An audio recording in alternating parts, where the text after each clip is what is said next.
Hola, bienvenido una vez más al programa Una voz del cielo.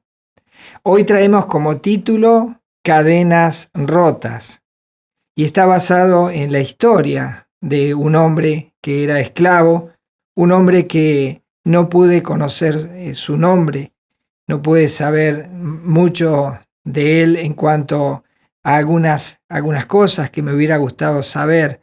Pero el hombre de esta historia era un esclavo y, y tiene que ver con una historia que aparece en la Biblia.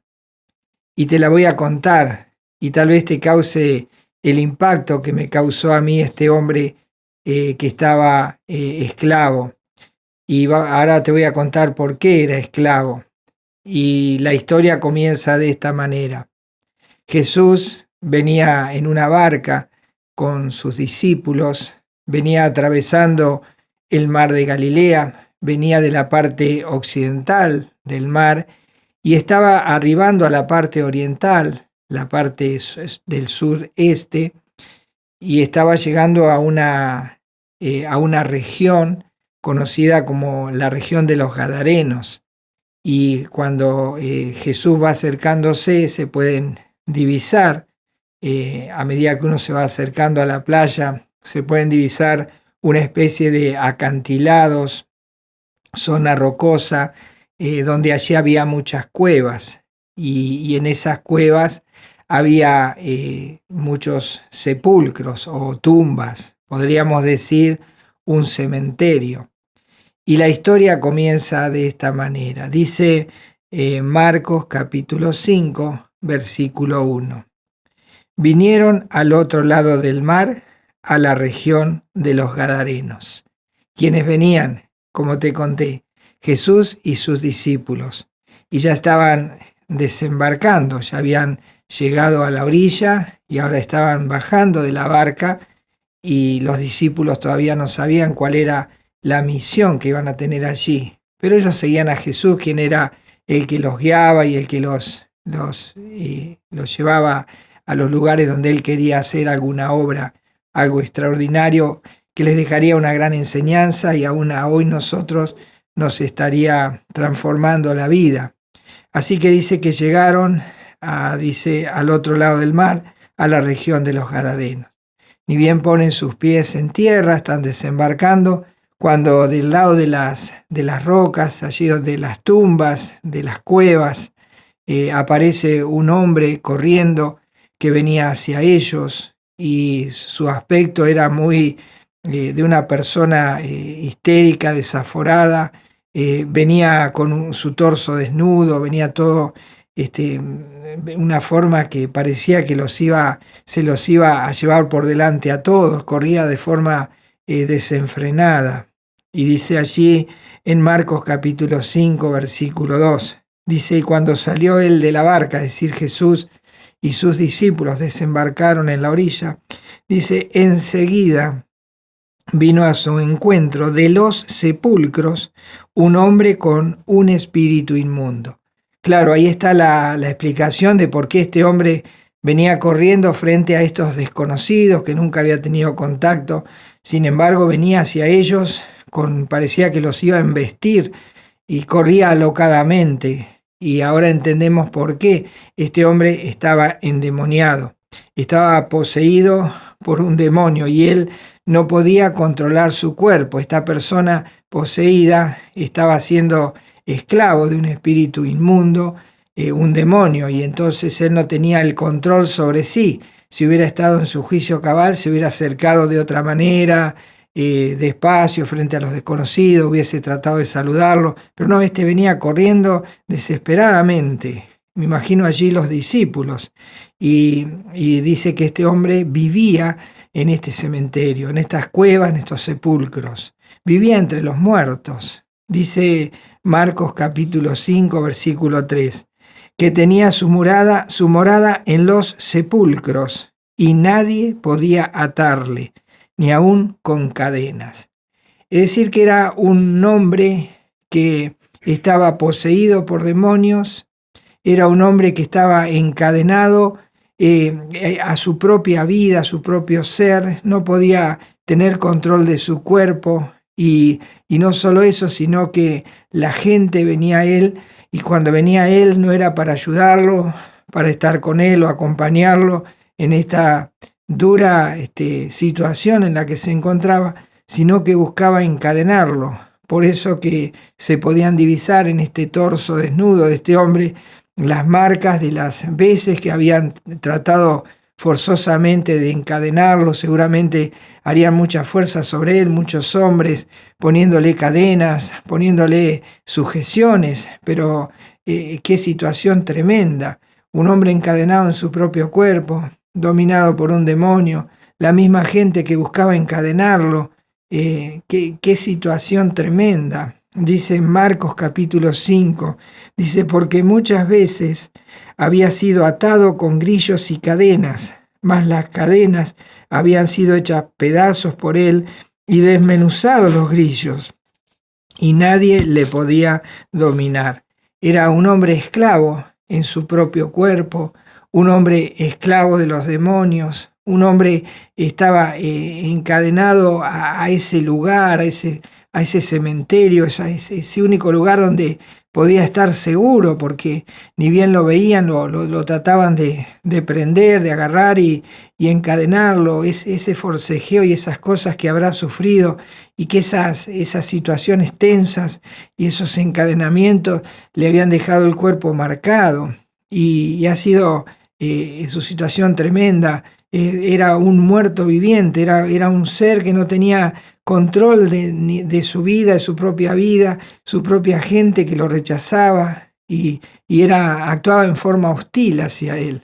Y podemos pensar en este hombre que estaba poseído y que tenía una fuerza descomunal, lo que sería una fuerza sobrenatural, que claro, no la tenía él, sino que los propios demonios trataban de sacar estas cadenas, y él tenía esa fuerza y podía destruir aún los grilletes que les pondría, que habrán sido cada vez más grandes, cada vez más hoscos. Qué situación tremenda la de este hombre. Y podemos leer allí podemos ver cómo la historia nos va narrando lo que él iba sintiendo, esa soledad, esa angustia. Él no dormía, no descansaba, vivía atormentado día y noche, y seguramente él trataba de manifestar ese aprisionamiento. Tal vez aullaba, tal vez gritaba, tal vez sollozaba, tal vez se ahogaba en sus propios gritos, y dice que él día y noche estaba gritando, y seguramente era ese ser interior, ese alma presa allí, encadenada a los demonios, encadenada a esta situación terrible que él no podía salir.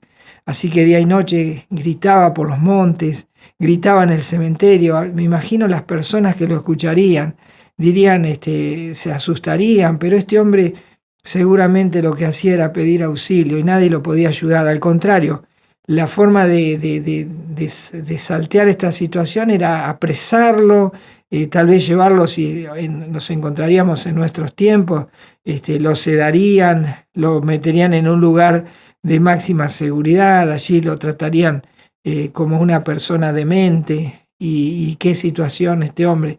Así que la angustia de este hombre se hacía oír por todos lados, sobre todo en el cementerio donde él habitaba, en los montes donde él podía sentirse libre, que nadie lo pudiese atrapar, y él allí manifestaba su dolor. Dice, por ejemplo, Marcos capítulo 5, versículo 5, y siempre, de día y de noche, andaba dando voces en los montes y en los sepulcros, e hiriéndose con piedras. Este hombre estaba todo marcado, estaba cortado, se cortaba con las mismas piedras, seguramente queriendo salir de esta situación de prisión, de agobio, que él no tenía control de nada, y esas heridas, al no ser curadas, y tal vez al dormir o querer intentar dormir, se revolcaría, y eso le iba provocando infecciones, y este hombre estaba desesperado.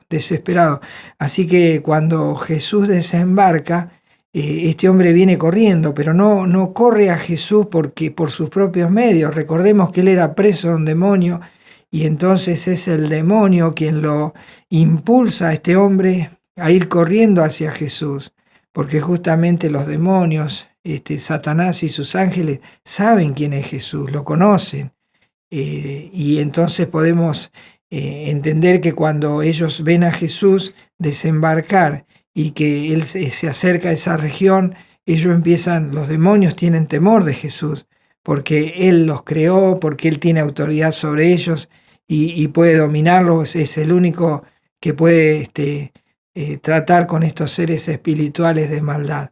Dice allí en Marcos capítulo 5, versículo 6, cuando vio pues a Jesús de lejos, corrió y se arrodilló ante Él. Los demonios, dominando a este cuerpo, a este hombre que estaba dentro, lo obligaron a ir corriendo hacia Jesús, lo obligaron a postrarse.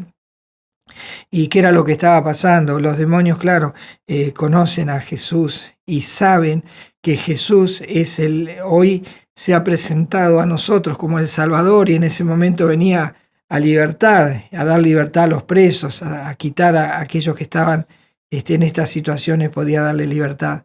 Pero los demonios saben que un día Jesucristo, el Hijo de Dios, los juzgará y los enviará a la condenación. En realidad ya están juzgados, ellos no tienen posibilidad de salvación, pero Jesús va a ser el que va a dar la orden para que el diablo y sus ángeles sean lanzados a un lugar de tormento eterno que se conoce como el lago de fuego. Por eso cuando los demonios veían a Jesús, temblaban, se ponían tensos, nerviosos, se exaltaban, porque pensaban que ya Jesús iba a enviarlos a ese lugar, porque Jesús tiene esa autoridad y es el juez que Dios ha determinado para ser el juez de toda la raza espiritual y también de la raza humana que no sea salva.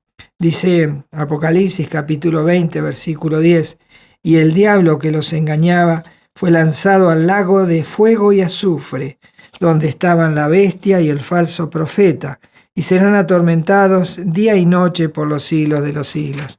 Hay un lugar que es conocido como el lago de fuego o lugar de condenación, lo podemos llamar el infierno. Es el lugar donde van a ir a parar todos los demonios cuando Jesús dé esa orden y los envíe a ese lugar para nunca jamás salir de allí. A ese mismo lugar irán todas las personas que no fueron salvas, que no recibieron la salvación que solo Jesús puede dar. Toda persona que no ha tenido un encuentro personal con Jesucristo, un día Jesucristo como juez hará su seña y allí los ángeles llevarán a esas personas y los lanzarán junto con estos seres espirituales de maldad. Esto ya sabían los demonios, ya lo conocían, sabían que podía llegar su hora en cualquier momento, porque allí estaba el Señor de ellos, que era Jesús, el que tiene autoridad sobre ellos. Y podemos entender por qué Jesús es el juez. Hoy está como Salvador, pero en el juicio final será el juez. ¿Por qué? Porque Dios el Padre le dio a Jesús, el Hijo de Dios, le dio todo el juicio, y Él es quien determinará el lugar de condenación para los perdidos. Dice Juan capítulo 5, versículo 26 y 27. Dice, porque como el Padre tiene vida en sí mismo, así también ha dado al Hijo el tener vida en sí mismo, y también le dio autoridad de hacer juicio, por cuanto es el Hijo del Hombre. Quiere decir que este demonio, o estos demonios, como ahora vamos a ver, entendían que allí estaba su autoridad y que era su juez, y que en cualquier momento, con solo dar la orden, ellos podrían ser llevados a ese lugar de condenación eterna. Así que van a clamar frente a Jesús los demonios. Allí recordemos la escena, el hombre está postrado, no por sus propios méritos, porque no conoce a Jesús, solo los demonios lo conocen, los demonios que habitan en él. Así que están postrados allí y empiezan a clamarle a Jesús. Y qué increíble, me imagino los discípulos allí viendo esta escena, pero ellos solo veían a un hombre ensangrentado, maloliente, desarreglado totalmente, desnudo. Lo vemos allí postrado y Jesús hablando y ellos habrán dicho, ¿con quién está hablando realmente? Bueno, dice Marcos capítulo 5, versículo 7, dice, y clamando a gran voz, o sea, gritaban los demonios, dice, y clamando a gran voz dijo, ¿qué tienes conmigo, Jesús? Dicen los demonios. Dice, ¿qué tienes conmigo, Jesús, Hijo del Altísimo? Te conjuro por Dios que no me atormentes. Allí estaba clamándole a Jesús, al Hijo de Dios, porque ellos sabían que era Jesús el Hijo de Dios, sabían que estaban frente a Dios, entonces ellos clamaban, le rogaban que no haya todavía llegado su hora, le pedían clemencia, y entonces le dicen, ¿qué tienes conmigo, Jesús? Es como diciéndole, ya ha venido nuestra hora, vienes a enviarnos a ese lugar, y entonces le clamaban, le pedían clemencia, y si bien ellos no serán salvos, sí tenían todavía un tiempo más que Jesús todavía no los iba a enviar a ese lago de fuego. Pero ellos no sabían eso, entonces clamaban dentro de este hombre. Dice en Marcos capítulo 5, versículo 8, dice, porque le decía, es decir, Jesús le decía al espíritu inmundo, sal de este hombre, espíritu inmundo. Y bueno, eso me imagino Jesús sabiendo quién tenía al lado, que ellos no sabían lo que pasaba. Los demonios sabían que Jesús era el Hijo de Dios, pero los discípulos todavía no estaban bien seguros y estas cosas no las entendían bien. Así que Jesús va a establecer una conversación con este demonio, que en realidad no es uno, son muchos, como vamos a ver ahora. Y entonces lo que Dios habla con los demonios ya lo sabe Jesús, pero lo habla para que los que están al lado puedan entender qué está pasando. Entonces Jesús va a hablar con los demonios que están dentro de este hombre que está postrado en tierra. Dice Marcos 5:9, y le preguntó, es decir, Jesús le pregunta al demonio, aunque él ya sabía, pero para que los demás escucharan, dice, ¿cómo te llamas? Y respondió diciendo, Legión me llamo, porque somos muchos. Una legión en un ejército romano eran entre 3.000 y 6.000 hombres. ¿Te imaginas tanta cantidad de demonios posando a este ser? Qué triste condición la de este hombre. Por eso tenía esa fuerza sobrenatural, porque no era un solo demonio, eran muchos. Así que allí todos los demonios están frente a Jesús, postrados, utilizando a este hombre y pidiéndole clemencia, que todavía no los mande al lago de fuego. Entonces van a pedirle a Jesús, esta legión o esta gran cantidad de demonios, le van a pedir a Jesús que les dé otra oportunidad de seguir en este mundo. Y dice Marcos 5, 12 y 13, le rogaron todos los demonios, esta legión de demonios, este ejército de demonios metidos dentro de este hombre. Dice, le rogaron todos los demonios diciendo, envíanos a los cerdos para que entremos en ellos. Y luego Jesús les dio permiso. Y saliendo aquellos espíritus inmundos, entraron en los cerdos, los cuales eran como 2.000, y el hato se precipitó en el mar por un despeñadero, y en el mar se ahogaron. ¿Cuántos cerdos había? Dice que da una especie de número, es una comparación, tal vez no era un número exacto, pero si de ellos se llamaban legión, dice que había como 2.000 cerdos. ¿Se imaginan esta gran cantidad de seres diabólicos, inmundos, posando a este pobre infeliz que estaba allí esclavo de ellos, a merced de ellos, viviendo estas tremendas situaciones? Y allí este hombre es liberado de toda esta legión. Nadie en la tierra tiene ese poder para poder tomar con autoridad esta determinación de decirle a esta legión de demonios que tienen que retirarse de este hombre. Y bueno, cuando Jesús está frente a una persona, su vida puede cambiar cuando esa persona es tocada por el poder sanador de Jesús. Y allí este hombre ahora está sin los demonios. Me imagino la escena. Este hombre ahora lo ven los discípulos, que algo ha pasado en él. ¿Y qué era lo que había acontecido? Claro, Jesús había operado en su vida, le había roto las cadenas, le había dado libertad. Y ahora ya no era preso en su propio cuerpo, ahora tiene autoridad sobre su cuerpo. Ahora mueve las manos como él quiere, ahora mira, hace. ¿Qué habrá sentido este hombre? ¿Qué se habrá pasado por su mente en ese momento? ¿Qué hago aquí? ¿Quién son estos hombres? Y se habrá mirado en su condición allí tan con las heridas, cómo estaba, desnudo frente a unos desconocidos. pero él podía divisar solamente a una persona, a Jesús, quien le rompió las cadenas y lo hizo libre. Este hombre había cambiado, y miren lo que pasó con este hombre. Lo de los demonios es problema de Dios. Él determina dónde fueron, qué hicieron o qué harán. Pero ahora este hombre nos tiene que llevar a pensar que cuando Jesucristo toca una vida, la cambia para siempre. Y dice que vienen a verlo los que lo conocían a este hombre, dice que vienen de lejos y lo ven a este hombre que antes estaba corriendo desaforadamente, y allí se quedan asombrados de verlo. Habían encontrado un cambio en su vida. Dice Marcos 5:15. Vienen a Jesús y ven a aquel que había sido atormentado del demonio y que había tenido la legión, sentado, vestido y en su juicio cabal, y tuvieron miedo. Miren las condiciones en las que ahora se encontraba este hombre cuyas cadenas habían sido rotas. Ahora dice que estaba sentado. ¿Cuánto haría que este hombre no se sentaba disfrutando de esa maravillosa paz?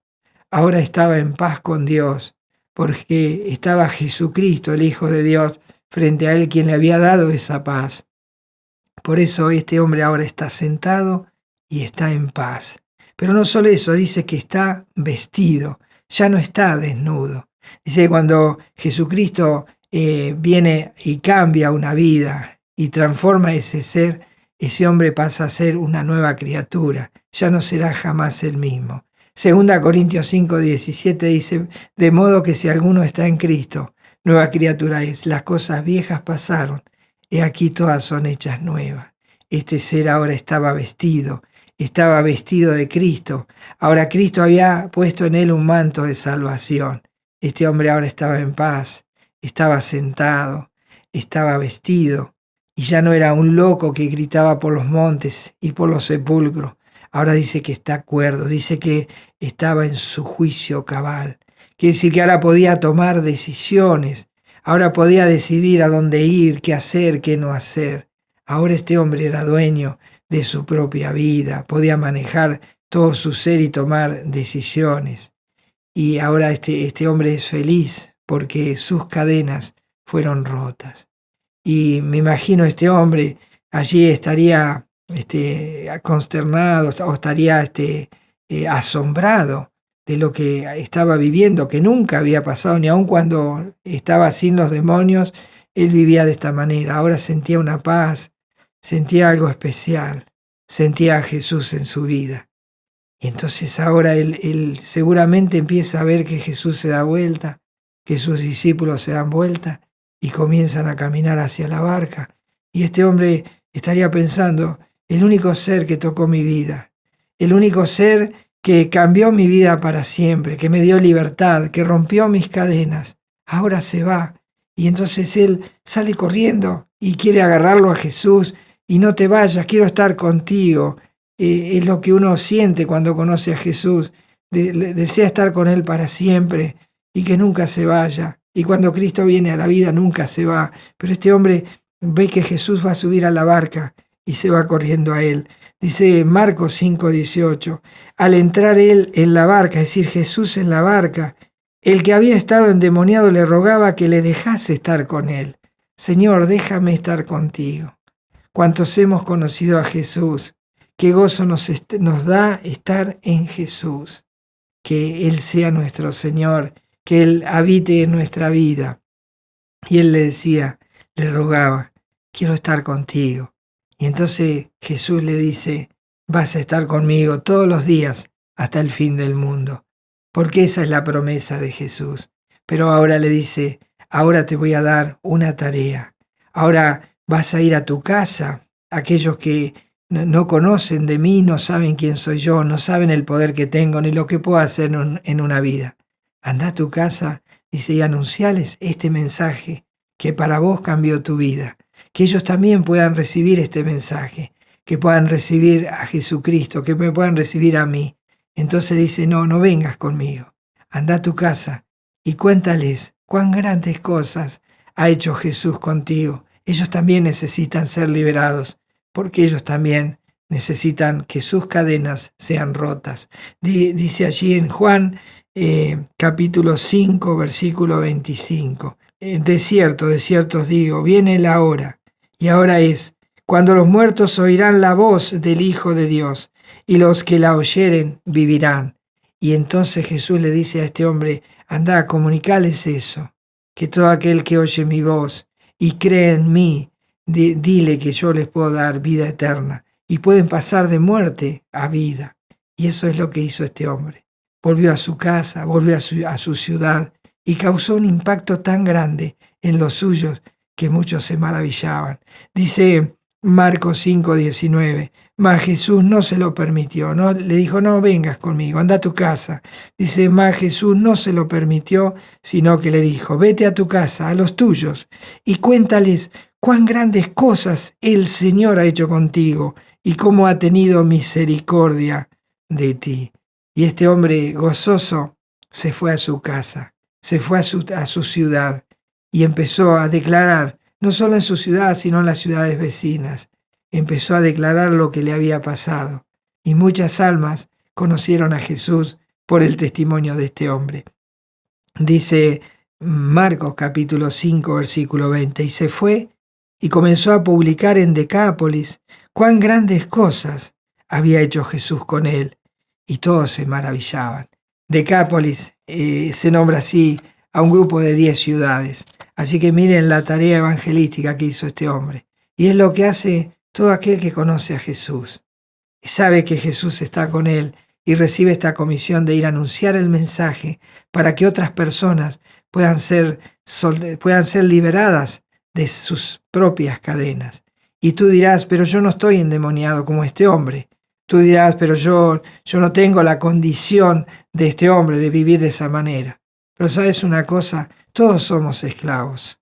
Todos somos esclavos de nuestra propia vida. Porque la Biblia enseña estas cosas.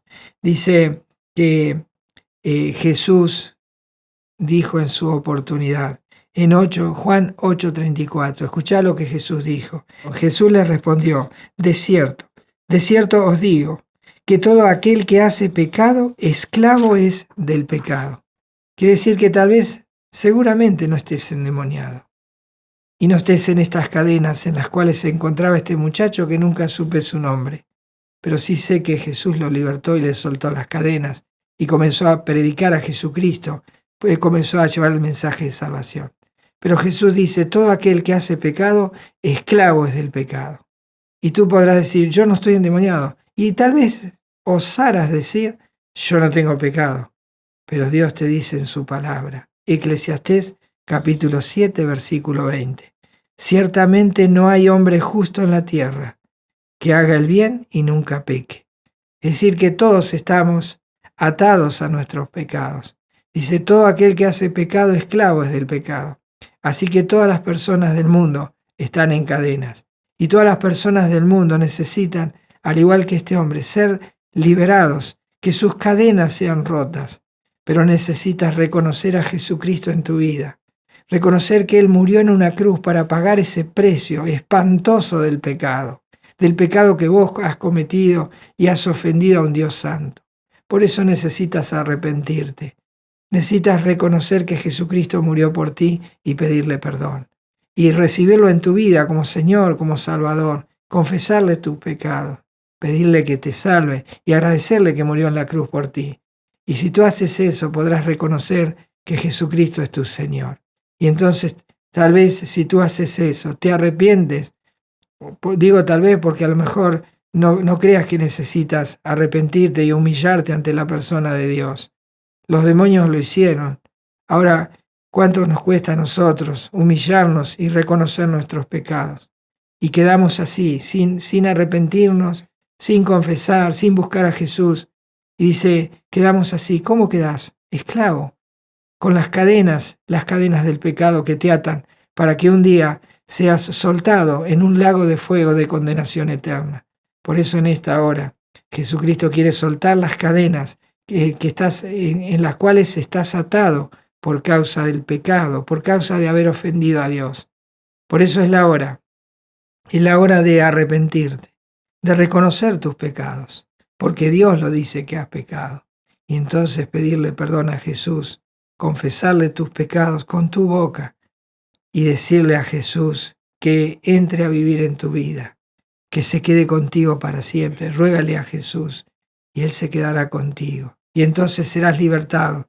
Y es como decía, el muerto recibe la voz del Hijo de Dios. Y todo aquel que recibe la voz del Hijo de Dios, la escucha, la apropia para sí, dice que pasa de muerte a vida. Es la hora en que has escuchado la voz del Hijo de Dios. Y los que la oyeren, los que la apropian para sí, dice que pasarán de muerte a vida. Dice Juan 5:24, de cierto os digo, dice Jesús, el que oye mi palabra y cree al que me envió tiene vida eterna y no vendrá a condenación, mas ha pasado de muerte a vida. Todo aquel que hace pecado, todo aquel que está en pecado y todavía no ha sido liberado por el poder libertador de Jesucristo, el Hijo de Dios, quien vino a este mundo para salvarlo, todas esas personas están en cadenas esperando la condenación y el juicio final y el lago de fuego, que es la morada eterna de todos los seres que rechazan a Jesús, el Hijo de Dios, como Señor y Salvador. Tal vez no entiendas esto, tal vez no quieras entenderlo, pero si no tomas una acción urgente, irás a ese lugar y estarás allí en compañía del diablo y sus ángeles, estos que atormentan a los seres humanos y que no quieren que este mensaje llegue a tu vida y a tu corazón. Pero viene la hora y has escuchado el mensaje. Jesucristo te puede dar libertad. Jesucristo puede romper esas cadenas que te atan al pecado. Si nunca le pediste perdón a Jesús, si nunca lo aceptaste como Señor y Salvador, es la hora de hacerlo para que tus cadenas sean rotas. Porque solo Jesús, el Hijo de Dios, tiene ese poder. Así que es momento de tomar decisiones, es momento de actuar, es momento de confesar, de arrepentirse, de recibir a Jesucristo, de aceptarlo como Señor y Salvador, de recibirlo en tu vida para siempre. Y de esta manera tus pecados serán perdonados. Pide a Jesús que te libere de esta condición desastrosa en la que te encuentras, de estar esclavo al pecado. Que el Señor te ayude y que para ti también sea un tiempo de cadenas rotas, que puedas ser libertado. Dice la Biblia, y conoceréis la verdad, y la verdad os hará libres. Jesucristo es la verdad, y Jesucristo puede romper las cadenas que te atan a ese pecado o a esos pecados que nunca le confesaste a Dios. Confiésalo a Jesucristo, recíbelo como Señor y Salvador, acéptalo en tu vida, y entonces tus cadenas serán rotas y entonces podrás estar como este hombre, sentado, podrás estar allí en tu juicio cabal y vestido con la ropa que Cristo te quiere dar. Que el Señor te bendiga y que cadenas rotas haya cambiado tu vida para siempre. Nos vemos en el próximo programa, ¿te parece? Bueno, hasta entonces.